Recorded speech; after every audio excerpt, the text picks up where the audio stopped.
Godwin John ministries வழங்கும் தினம் ஒரு சத்திய வார்த்தை. இந்த ஆடியோ நிகழ்ச்சிக்கு உங்களை அன்புடன் வரவேற்கிறோம்.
கிறிஸ்துவுக்குள் பிரியமானவர்களே, ஆண்டவரும் உலக இரட்சகருமாகிய இயேசு கிறிஸ்துவின் பரிசுத்த நாமத்தினாலே வாழ்த்துக்கள்.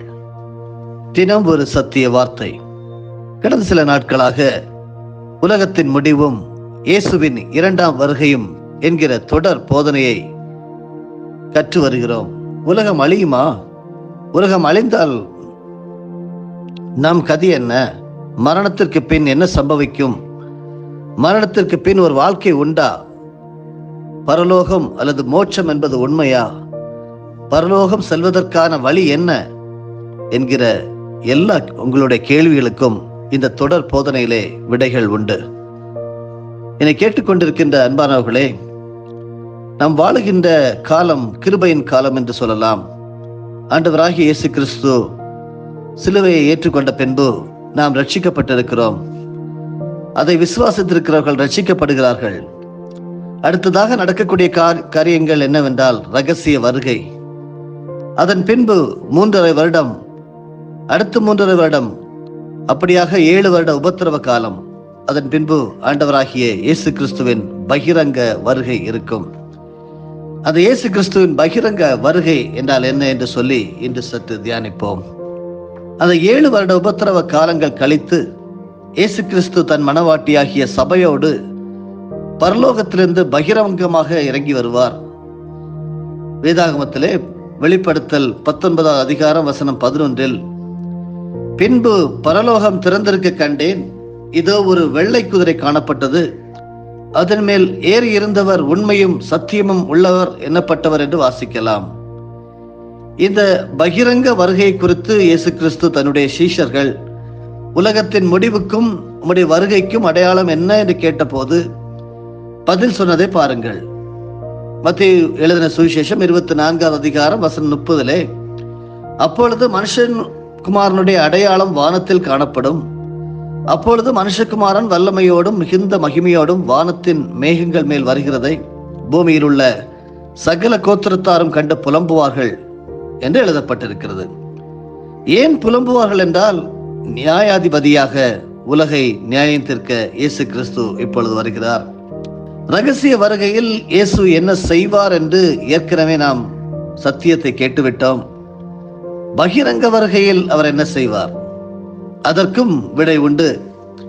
பரிசுத்த வேதாகமத்திலே புதிய ஏற்பாட்டிலே 2 தெசலோனிக்கேயர் 1 அதிகாரம் வசனம் 7 மற்றும் 8 படித்தோம் என்றால், தேவனை அறியாதவர்களுக்கும் நம்முடைய கர்த்தராகிய இயேசு கிறிஸ்துவின் சுவிசேஷத்திற்கு கீழ்ப்படியாதவர்களுக்கும் நீதியுள்ள ஆக்கினையை செலுத்தும்படிக்கு கர்த்தராகிய இயேசு கிறிஸ்து தமது வல்லமையின் தூதரோடும் ஜுவாலித்து இருக்கிற அக்கினியோடும் வானத்திலிருந்து வெளிப்படும் போது அப்படியாகும். இதே அதிகாரத்திலே 10வது வசனத்தின் கடைசி பகுதி சொல்லப்பட்டுள்ளதை கவனியுங்கள்.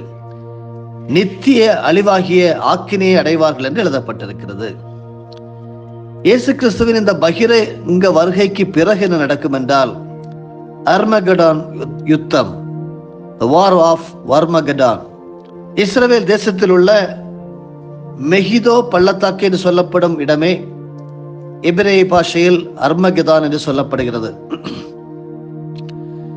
அந்தி கிறிஸ்துவின் தலைமையில் பூமியின் ராஜாக்களும் அவர்களுடைய சேனைகளும் இஸ்ரவேலுக்கு எதிராக யுத்தம் பண்ணும்படி அங்கு கூடி வருவார்கள்.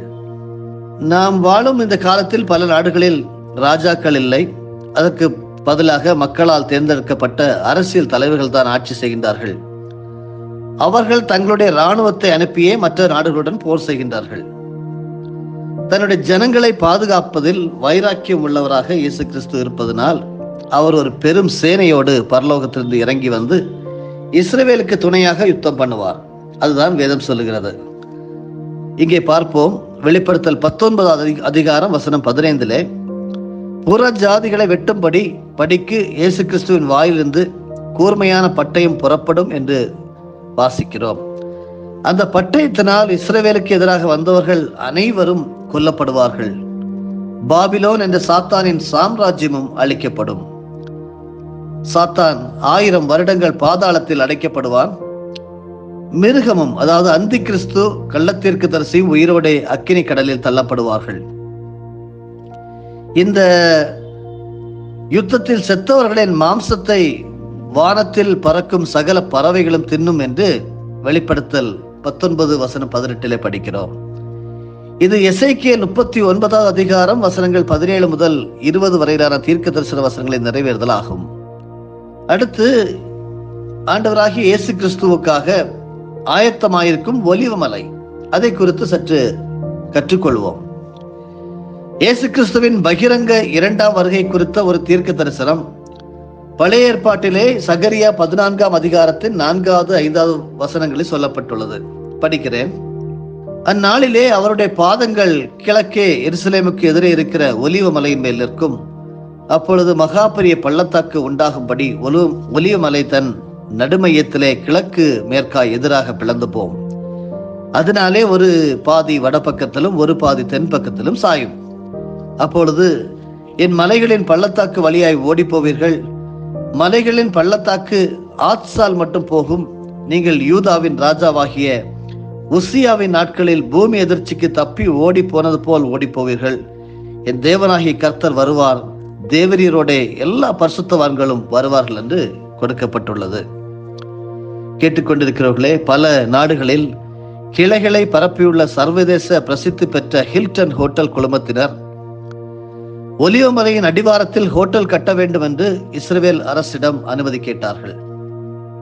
ஆனால் அந்த மலையின் தன்மையை பரிசோதித்து பார்த்த பொழுது அது பூமி அதிர்ச்சி ஏற்படக்கூடிய ஸ்தானத்தின் மேல் இருக்கிறது, அதாவது எர்த்குவேக் ப்ரோன் சோன் என்று அறிந்து ஹோட்டல் கட்டும் முடிவை அந்த இடத்திலே கைவிட்டு விட்டார்கள்.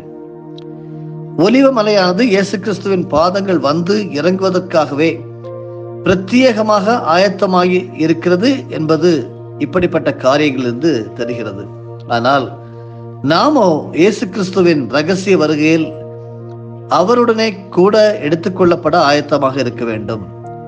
மேசியா ஒலிவ மலையில் வந்து இறங்குவார் என்பதனாலே பண வசதி படைத்த யூதர்கள் அதன் அடிவாரத்தில் இடம் வாங்கி தங்களுக்கு கல்லறைகளை கட்டி வைத்திருக்கிறார்களாம். நீங்கள் அதை கூகுள் சர்ச் பண்ணி அறிந்து கொள்ளலாம். அடுத்தபடியாக இயேசு கிறிஸ்துவுக்காக ஆயத்தமாயிருக்கும் எருசலேமின் கிழக்கு வாசல். எருசலேம் வாசல்கள் உள்ள ஒரு நகரம்.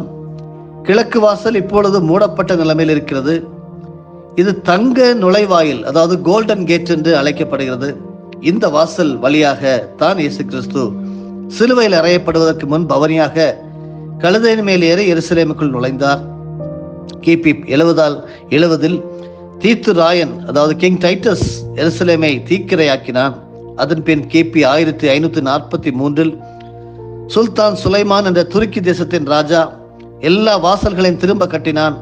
கிழக்கு வாசல் இருந்த இடத்தில் வந்தபோது அந்த வாசல் வழியாக மீண்டும் வரப்போகும் ராஜாவாகிய இயேசு கிறிஸ்து நுழைவார் என்ற எசேக்கியேலின் தீர்க்க தரிசனம் நிறைவேறக்கூடாது என்று அவன் அதை திறந்த வாசலாக கட்டாமல் வாசல் வளைவுகள் போல் வடிவமைக்கப்பட்ட சுவரை கட்டினான். எசேக்கியேல் 44:1, 2, 3 ஆகிய வசனங்களில் தேவன் தரிசனத்தில் எசேக்கியேலுக்கு இந்த கிழக்கு வாசல் பூட்டப்பட்ட நிலைமையில் இருப்பதை காண்பித்தார். யோர்தான் தேசத்தின் ராஜாவாகிய ஹுசைன் பின் தலால் இந்த கிழக்கு வாசல் இருக்கும் சுவரை உடைத்து அதன் வழியாக எருசலேமுக்குள் நுழைந்து தீர்க்க தரிசனத்தை பொய்யாக்குவேன் என்றான். ஆனால் 1967 ஆண்டு இஸ்ரவேலுடன் உண்டான யுத்தத்தில் எருசலேமே அவன் கையை விட்டு போய்விட்டது. அருமையானவர்களே, ஆண்டவராகிய இயேசு கிறிஸ்து அவருடைய பகிரங்க வருகையில் ராஜாதி ராஜாவாக நியாயாதிபதியாக இந்த கிழக்கு வாசல் வழியாக எருசலேமுக்குள் பிரவேசிப்பார். கிழக்கு வாசல் இயேசுவின் வருகைக்காக காத்துக் கொண்டிருக்கிறது. எசேக்கியேல் 44:2 இஸ்ரவேலின் தேவனாகிய கர்த்தர் இந்த கிழக்கு வாசல் வழியாய் பிரவேசித்தார் என்று தீர்க்க தரிசனமாய் கூறினது. மத்தேயு 29:9 இயேசு ராஜாவாக கழுதை குட்டியின் மீது அமர்ந்த ஜனங்கள் ஓசன்னா என்று ஆர்ப்பரிக்க ஊர்வலமாக நுழைந்த போது நிறைவேறியது. இன்றைக்கும் இஸ்ரவேலின் தேவனாகிய கர்த்தர் இதற்குள் பிரவேசித்தார், ஆகையால் இது பூட்டப்பட்டிருக்க வேண்டும் என்று எசேக்கியேல் 44:2 தீர்க்க தரிசனமாய் கூறப்பட்டது. எனவே இன்று வரை இந்த வாசல் பூட்டப்பட்டு இயேசு கிறிஸ்துவின் வருகைக்காய் காத்து கொண்டிருக்கிறது. கேட்டுக்கொண்டிருக்கிற அருமையானவர்களே, வேதத்தில் எழுதியிருக்கிற ஒவ்வொரு வார்த்தைகளும் சத்தியம் உள்ளவைகள், ஒவ்வொன்றும் நிறைவேறிக் கொண்டுதான் இருக்கின்றது. எங்கு ஆதியாக முதல் வெளிப்படுத்தல் வரை நீங்கள் புரட்டி பார்ப்பீர்கள் என்றால் எல்லாம் நிறைவேறிக் கொண்டிருக்கின்றன. மாரநாதா, இயேசு கிறிஸ்து சீக்கிரமாய் வரப்போகிறார். ஜெபிப்போம். நேசிக்க நல்ல ஆண்டவரே, நல்ல வாழ்க்கைக்காக நன்றி, நல்ல ஒரு நாளுக்காக உமக்கு ஸ்தோத்திரம். ஆண்டவரே, உலகத்தின் முடிவையும் இயேசுவின் உம்முடைய வருகையும் 2ஆம் வருகையை பற்றி நாங்கள் கற்று வருகிறோம். ஒவ்வொரு நாளும் அழகாக கற்றுத் தருகிறீர். ஸ்தோத்திரம் ஆண்டவரே. இன்று கற்றுக்கொண்ட சத்தியத்தை நாங்கள் மனதிலே வைத்திருக்கிறவர்களாக மட்டுமல்லாமல் பிறருக்கும் நாங்கள் உபதேசிக்க கர்த்தர் உதவி செய்வீராக. இந்த நாள் மகிழ்ச்சியின் நாள், ஆரோக்கியத்தின் நாள், வெற்றியின் நாள், ஆசீர்வாதத்தின் நாள், நன்மைகளை மட்டும் நாங்கள் கண்டுகொள்ளும் நாள், அழகிய நாள், ஆசீர்வாதத்தோடு நாங்கள் நடக்கிற நாள் என்று சொல்லி அறிக்கை செய்கிறோம். எல்லா துதிகர மகிமை உமக்கே செலுத்துகிறோம். மீட்பர் இயேசுவின் மூலமே பிதாவே, ஆமேன். என் ஆத்துமாவே கர்த்தரை ஸ்தோத்தரி, என் முழு உள்ளமே அவருடைய பரிசுத்த நாமத்தை ஸ்தோத்தரி. என் ஆத்துமாவே கர்த்தரை ஸ்தோத்தரி, கர்த்தர் செய்த சகல உபகாரங்களையும் மறவாதே. ஆமேன்.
நம்முடைய ஆண்டவராகிய இயேசு கிறிஸ்துவின் மூலமாக உங்களை நாங்கள் மனமாற ஆசீர்வதிக்கிறோம்.